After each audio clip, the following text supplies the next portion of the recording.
Putri kecil tidak ingin berdebat dengannya. Dia tidak punya tenaga untuk itu. Dia menambahkan, "Kamu harus memikirkan cara untuk membantu saya mengangkut sejumlah perbekalan ke lokasi bencana. Situasi di sana saat ini pasti sangat tegang, dan pasti akan terjadi kekurangan pangan dan kekurangan air. Cuacanya juga buruk, dingin, jadi mereka pasti memerlukan jaket empuk." Putri kecil, sebelum dia bisa menyelesaikannya, dia menyela dan dia tahu bahwa dia sedang menekan sesuatu. Setelah beberapa detik, dia melanjutkan, "Dan kamu akan mengirimkan ini ke lokasi bencana, kan?" Putri kecil bergumam dalam hatinya. Dia tidak pernah sekalipun mengganggu atau ikut campur dalam urusannya, tapi sepertinya dia bisa membacanya setiap saat. Sebenarnya, untuk mengetahui apa yang dipikirkan seseorang, kamu hanya perlu menempatkan dirimu pada posisi orang tersebut dan berpikir dengan penuh empati. Misalnya saja hubungannya dengan kakak David. Dia tidak perlu mengikutinya kemana-mana, tapi dia selalu bisa menebak apa yang dipikirkannya. Ini karena dia sangat memikirkannya. Putri kecil tidak menjawab Kenzo yang berarti dia mengakui perkataannya. Kenzo pun mengerti apa yang dipikirkannya. Jadi dia berkata dengan marah, "Putri kecil, tahukah kamu berapa banyak orang di keluargamu yang mengkhawatirkanmu?" "Tentu saja saya tahu." Jika menyangkut keluarganya, dia merasa sedikit bersalah. Dia bukanlah anak yang tidak disayangi siapapun. Dia adalah seorang anak yang dicintai banyak orang. Jika sesuatu terjadi padanya, apa yang akan terjadi pada keluarganya? Namun, sebagai presiden suatu negara, kakak David harus turun ke garda depan di daerah bencana. Dia tidak bisa melihatnya mengambil risiko saat dia duduk diam. Dia ingin melakukan bagiannya untuknya.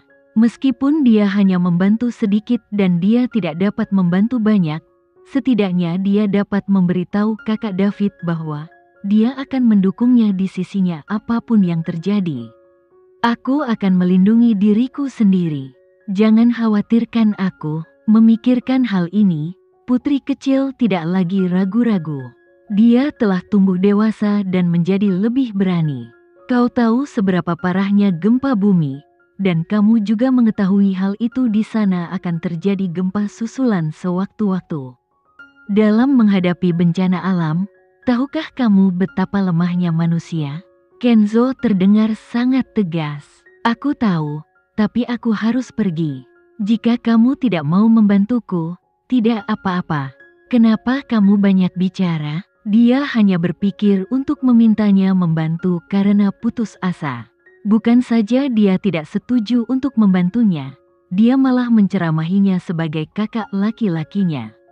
Kata-katanya menyiratkan bahwa dia akan menjadi putri kecil yang buruk jika dia pergi ke lokasi bencana. Dia adalah anak kandung, dan dia hanya beberapa tahun lebih tua darinya. Dia harus memanggilnya sebagai kakak laki-lakinya dan dia harus berada di bawah kendalinya. "Itu keterlaluan," Kenzo berkata dengan lemah. "Putri kecil, Tuan Muda Kenzo, jaga dirimu baik-baik. Kamu tidak perlu mengkhawatirkan saya." Setelah itu, putri kecil menutup telepon. Dia sangat marah sampai dia hampir membuang ponselnya. Dalam beberapa tahun terakhir, mungkin karena dia selalu menggunakan identitasnya sebagai kakak laki-laki untuk menekannya, jadi dia selalu merasa tidak puas dengannya. Dia selalu sopan kepada siapapun yang dia ajak bicara, tetapi percakapan mereka selalu berakhir dengan pertengkaran setelah 3 kalimat.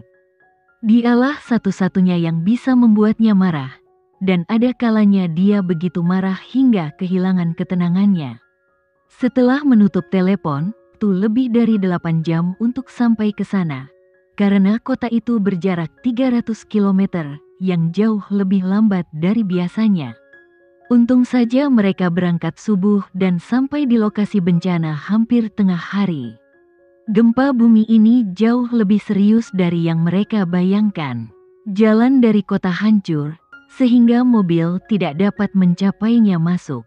Mereka turun dari mobil puluhan mil jauh dari Solo dan membawa perbekalan medis mereka ke dalam daerah bencana. Sepanjang jalan, mereka melihat tim penyelamat profesional juga datang. Mobil mereka juga tidak bisa masuk, sehingga mereka juga membawa banyak tas ke lokasi bencana. Putri kecil pernah berpartisipasi dalam banyak hal kegiatan pertahanan diri dan kelangsungan hidup di masa lalu, di mana penyelenggara akan membuat segala macam situasi bagi para peserta untuk belajar melarikan diri, menyelamatkan diri atau menyelamatkan teman mereka. Sebelum dia datang, dia berpikir bahwa kegiatan tersebut akan mempersiapkannya untuk ini. Dia adalah anak kandung, dan dia hanya beberapa tahun lebih tua darinya. Dia harus memanggilnya sebagai, namun, mayat-mayat di jalan itu nyata, dan kematiannya bukan sekadar angka. Ada yang tertimpa batu atau bangunan roboh, ada yang kepalanya terluka, ada pula yang tertimpa batu, lengan atau kaki mereka terluka parah. Darah ada di mana-mana. Melihat tubuh-tubuh itu, putri kecil merasa mati rasa di sekujur tubuhnya. Dia gemetar ketakutan dan kedinginan. "Hei anak muda, kamu baik-baik saja?" Kapten Yasmin mereka melihat putri kecil tidak terlihat baik-baik saja, jadi dia segera mengulurkan tangan untuk membantunya. "Kak Yasmin, aku baik-baik saja." Putri kecil menggigit bibirnya dan berkata pada dirinya sendiri untuk berani. Dia datang untuk membantu, bukan untuk menyeret mereka ke bawah. Tidak peduli betapa menyedihkan situasinya, dia harus mengertakkan gigi dan bertahan. Wah, saat dia mengatakan dia baik-baik saja, seorang anak laki-laki di sebelahnya tiba-tiba muntah. "Yasmin, aku merasa tidak enak badan." Kelompok orang ini semuanya kuliah, mahasiswa yang mengambil jurusan ilmu kedokteran dan memiliki pengetahuan kedokteran.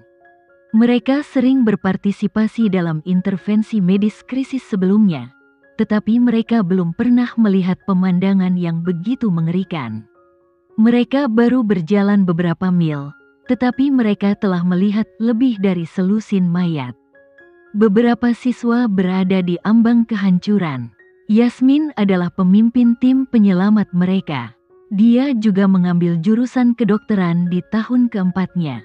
Dia selalu optimis dan antusias, dan sering mengumpulkan semua orang, jadi dia secara alami menjadi kapten tim ini. Ada total 24 orang di tim penyelamat. Mereka dibagi menjadi 6 kelompok, dengan 4 orang dalam kelompok yang lebih kecil, terdiri dari 2 laki-laki dan 2 orang perempuan di setiap kelompok. Lebih mudah bagi mereka untuk bekerja dalam tim yang lebih kecil. Meskipun putri kecil telah lulus dari universitas, dia adalah yang termuda di tim ini, jadi Kapten Yasmin memintanya untuk mengikutinya. Di tim mereka, selain 2 perempuan, ada 2 laki-laki lainnya. Yang satu bernama Bisma dan yang lainnya bernama Rafael. Semua orang mendaftar menggunakan nama pengguna online mereka. Saat mereka bertemu, putri kecil untuk sementara juga memberikan nama panggilan online untuk dirinya sendiri. Ketika dia memilih namanya, dia menelusuri situs web yang menjual toples, jadi dia mendapat ide untuk menamai dirinya Sela.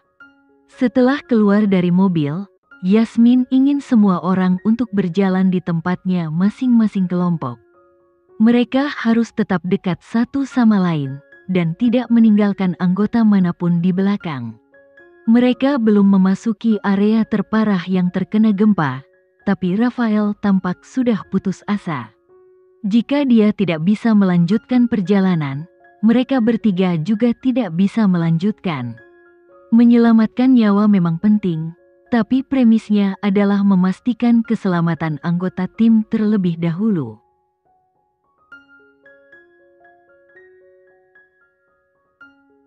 Sekian dulu ya video kali ini, kita lanjutkan lagi videonya di lain waktu. Oh iya, bagaimana menurut kalian? Semoga bisa sedikit menghibur kalian semua. Untuk teman-teman yang baru nonton jangan lupa subscribe ya hehehe. Dan kalau teman-teman ada yang ingin gabung langganan bisa langsung gabung saja untuk dapat fitur yang menarik dan sedikit membantu Mimin. Terima kasih banyak sudah menonton, sampai jumpa lagi, bye bye bye.